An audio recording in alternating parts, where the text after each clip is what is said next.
رازق کون ہے بھلا؟ کون ہے رازق؟ جو کہتا ہے اللہ اونچا کہے اللہ نہیں، آواز نہیں ہوئی کر۔ اچھا یہ بتاؤ کہ رزق اللہ کے ہاتھ میں یا بندے کے ہاتھ میں؟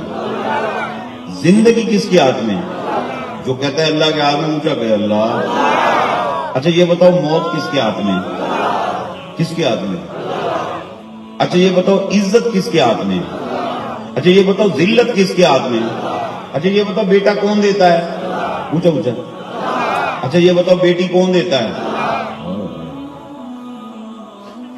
کیا تو تم رہے ہو عزت اللہ دیتا ہے، ذلت اللہ دیتا ہے۔ بتاؤ عز من تشاء وتذل من تشاء، اللہ یرزق من یشاء بغیر حساب۔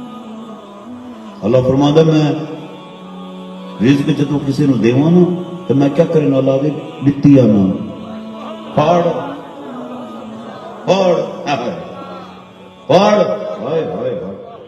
آپ یقین کریں ہم نے اپنی زندگی میں بڑے لوگوں کو بڑا مالا مال ہوتے دیکھا، پاڑ پاڑ۔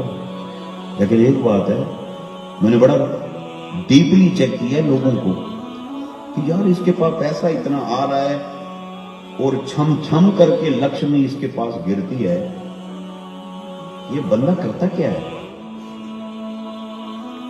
وہ کسی جادوگر سے کوئی تعویذ کرواتا ہے، عمل کرواتا ہے، ٹونے کرواتا ہے، آخر مسئلہ کیا ہے؟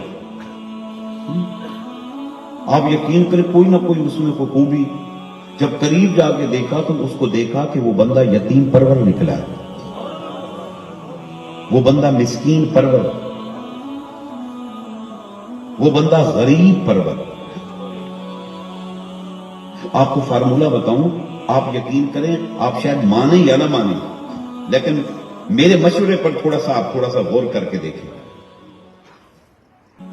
بجائے تعویذات پر ٹرسٹ کرنے کے، گنڈوں پر ٹرسٹ کرنے کے، اپنے مولا پر ٹرسٹ کر کے دیکھو۔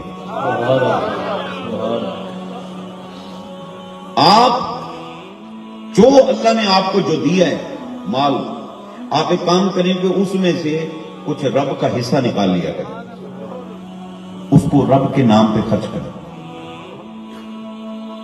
اچھا میرے بھائیوں، میرے بزرگوں، ایک کام کرتے ہیں، کچھ نہیں کر سکتے، آپ کے گھر میں آپ کے پیرنٹس ہیں، والد ہیں، والدہ ہیں، آپ ایک کام کریں کہ ان کا ایک حصہ مقرر کر دیں۔